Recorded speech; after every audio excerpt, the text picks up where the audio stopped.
2025 पर्यंत बांधकाम कामगारांना पेटी मिळत होती. त्यानंतर 2025 मध्ये बांधकाम कामगारांसाठी भांडी योजना चालू झाली. पण आता 2026 मध्ये बांधकाम कामगारांसाठी नवीन स्वरूपात इसेन्शियल किट म्हणजेच अत्यावश्यक वस्तुसंच वाटप चालू झालेलं आहे. दिनांक 4 एप्रिल 2026 पासून प्रत्येक बांधकाम कामगाराला याचा लाभ मिळणार आहे. म्हणजे याचा लाभ 1 जानेवारी 2026 पासून चालू झालेला होता. पण बऱ्याच कामगारांना याचा फॉर्म भरता आलेला नाही. पण शेवटचा कालावधी आता निवडून दिलेला आहे. या कालावधीमध्ये जर तुम्ही फॉर्म भरला तर नक्कीच तुम्हाला अत्यावश्यक वस्तुसंच मिळेल. आणि या 15 दिवसानंतर जर तुम्ही फॉर्म भरला तर तुम्हाला या वर्षी हा वस्तुसंच मिळणार नाही. त्यामुळे प्रत्येकाने हा फॉर्म भरण्यासाठी पात्रता काय आहे, अपात्रता काय आहे, त्याचप्रमाणे कोणकोणती कागदपत्रे लागतील हे व्यवस्थित समजून घ्या आणि आजच फॉर्म भरा, जेणेकरून येत्या 5 ते 6 दिवसांमध्ये तुम्हाला तुमचा फॉर्म मिळून जाईल.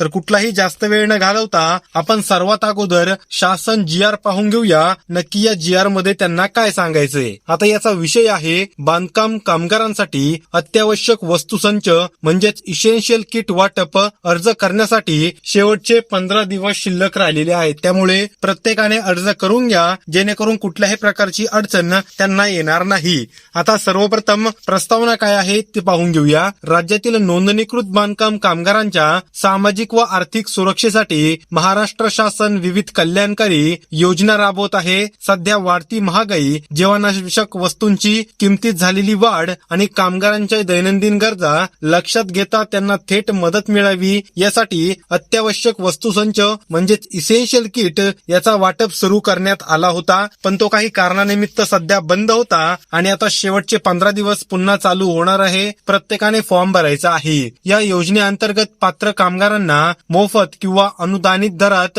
अत्यावश्यक वस्तूंचा संच वितरित करण्यात येणार आहे. सदर शासन निर्णयाद्वारे योजनेची अंमलबजावणी, पात्रता, अपात्रता आणि लागणारी आवश्यक कागदपत्रे या सगळ्या संचामध्ये समिष्ट वस्तूंची माहिती देण्यात आलेली आहे. प्रत्येकाला पात्रता, अपात्रता दाखवण्यात येणार आहे. योजनेचे उद्दिष्ट जाणून घ्या. बांधकाम कामगारांना दैनंदिन जीवनात आवश्यक वस्तू उपलब्ध करून देणे, आर्थिक भार कमी करणे आणि कामगार व त्यांच्या कुटुंबाचे जीवनमान उंचावणे हाच या योजनेचा उद्दिष्ट आहे. आता पात्रतेचे निकष काय आहेत. या योजनेचा फॉर्म भरण्यासाठी तुम्ही कोणत्या प्रकारे पात्र ठराल हे जाणून घेऊया. योजनेचा लाभ घेण्यासाठी अर्जदाराने खालील अटी पूर्ण करणं गरजेचं आहे. खालील अटीमध्ये जर पात्र करणारा लाभार्थी बसला नाही, अर्जदार जर खालच्या अटींमध्ये बसला नाही तर त्याला योजनेचा लाभ घेता येणार नाही. महाराष्ट्र इमारत व इतर बांधकाम कामगार कल्याण मंडळात नोंदणीकृत असणं अत्यंत गरजेचं आहे. रिन्युअल संपलेलं असेल तर लवकरात लवकर रिन्युअल करून घ्या. कामगाराचे नोंदणी कार्ड वैध असणार आहे. म्हणजेच तुमच्याकडे जर डायरी असेल कामगाराची तर ती डायरी चालणार नाही. आता तुम्हाला ई कार्ड घ्यावं लागणार आहे. त्यानंतर मागील 12 महिन्यांमध्ये कमीत कमी 90 दिवस काम केलेले प्रमाणपत्र तुम्हाला आता लागणार आहे. आणि आधार कार्ड व बँक खाते एकमेकांना लिंक असणं देखील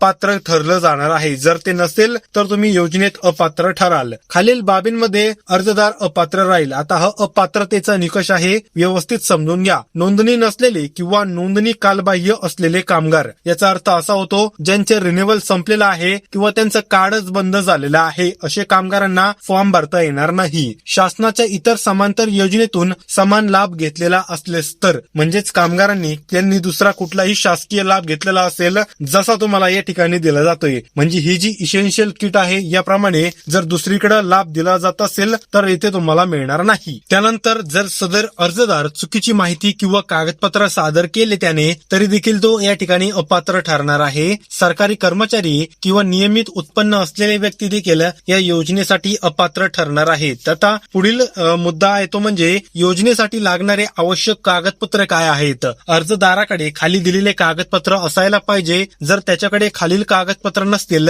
तर तो योजनेसाठी अपात्र ठरणार आहे. अर्ज करताना खालील कागदपत्रे सादर करणं अत्यंत गरजेचं आहे, जेणेकरून तुम्हाला व्यवस्थित फॉर्म भरता येईल. पहिलं म्हणजे बांधकाम कामगार नोंदणी कार्ड लागणार आहे. तुम्हाला फॉर्म भरण्यासाठी हे सगळ्यात महत्वाचं कार्ड आहे. त्यानंतर आधार कार्ड लागणार आहे स्वयंप्रमाणित. त्यानंतर बँक पासबुकची तुम्हाला झेरॉक्स किंवा ओरिजिनल कागदपत्र या ठिकाणी लागणार आहे. पुढील मोबाईल नंबर लागणार आहे, तो देखील तुमच्या कार्डला नोंदणी असायला पाहिजे. आणि कामगाराचे प्रमाणपत्र लागणार आहे 90 दिवसांचे. रहिवासी असल्याचा पुरावा ज्यामध्ये राशन कार्ड किंवा मतदान ओळखपत्र तुम्ही दिलं तरी चालणार आहे. आता अर्ज प्रक्रिया नक्की कशी आहे, तुम्हाला ऑनलाईन फॉर्म भरता येईल का, ऑफलाईन फॉर्म भरता येईल का, तुमच्या खात्यामध्ये पैसे जमा होतील का, डायरेक्ट तुम्हाला या ठिकाणी वस्तुसंच मिळेल हे जाणून घेऊया. अर्ज ऑनलाईन किंवा ऑफलाईन पद्धतीने सादर करता येणार आहे. अधिकृत पोर्टलवर लॉग इन करून अर्ज भरायचा आहे. आवश्यक कागदपत्रे अपलोड करायची आहेत आणि अर्जाची पावती डाउनलोड करून त्याची प्रिंट काढून घ्यायची आहे. कारण तुम्हाला कागदपत्रांची पडताळणी करावी लागणार आहे आणि त्यानंतरच तुम्हाला हा लाभ दिला जाणार आहे.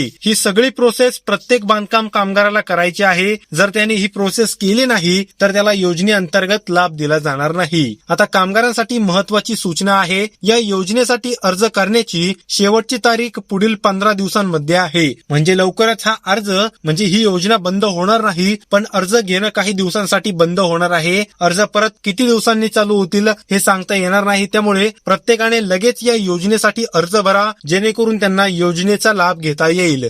वेळेत अर्ज न केल्यास पुढील टप्प्यात लाभ मिळणार नाही. म्हणजे जर तुम्ही सध्या 15 दिवसांमध्ये अर्ज भरला नाही आणि 15 दिवसांनंतर जर अर्ज भरण्याचा प्रयत्न केला तर अर्ज भरता येणार नाही आणि जरी भरला तरी देखील त्याचा लाभ लगेच तुम्हाला मिळणार नाही. सर्व अर्जाची पडताळणी करून पात्र लाभार्थ्यांना किट वाटप करण्यात येईल. म्हणजे तुम्ही भरलेला अर्ज बरोबर आहे की नाही, तुम्ही दिलेले कागदपत्र व्हॅलिड आहेत की नाही, या सगळ्या गोष्टी पाहूनच तुम्हाला किट वाटप केली जाईल. तशी तुम्हाला किट दिली जाणार नाही. कामगारांनी याची नोंद घ्यायची आहे. आता या ठिकाणी मंडळाची अंमलबजावणी आहे की महाराष्ट्र इमारत व इतर बांधकाम कल्याणकारी मंडळाद्वारे योजना राबवण्यात येत आहे. त्यामुळे प्रत्येक बांधकाम कामगाराला लाभ मिळणार आहे. जिल्हास्तरीय अधिकाऱ्यांमार्फत वितरण प्रक्रिया पार पाडली जाणार आहे. म्हणजे कुठेही ठेकेदार पद्धतीने तुम्हाला किट मिळणार नाही. जे ऑफिशियल अधिकारी असतील त्यांच्याच द्वारे तुम्हाला लाभ दिला जाणार आहे. आता पुन्हा एकदा एक छोट्या शब्दांमध्ये कागदपत्र काय लागतील हे जाणून घेऊ. कामगार कार्ड लागेल, आधार कार्ड लागेल, बँक पासबुक लागेल, मोबाईल नंबर लागेल जो तुमचा बांधकाम कामगार कार्डला आणि तुमच्या बँक अकाउंटला आणि आधार नंबरला लिंक असायला पाहिजे. त्यानंतर तुमचं कामगाराचं प्रमाणपत्र लागेल 90 दिवसांचं आणि रहिवासी असल्याचा पुरावा लागेल, ज्यामध्ये रेशन कार्ड किंवा मतदान ओळखपत्र असलं तरी चालणार आहे. आता त्यानंतर ही झाली कागदपत्रांची यादी. अपात्रता काय आहे की नोंदणीकृत असणं गरजेचं आहे. त्यानंतर शासनाच्या इतर योजनेचा लाभ घेतलेला नसावा आणि जर चुकीची माहिती दिलेली असेल तरी देखील अपात्र. सरकारी कर्मचारी योजनेचा लाभ घेऊ शकणार नाहीत.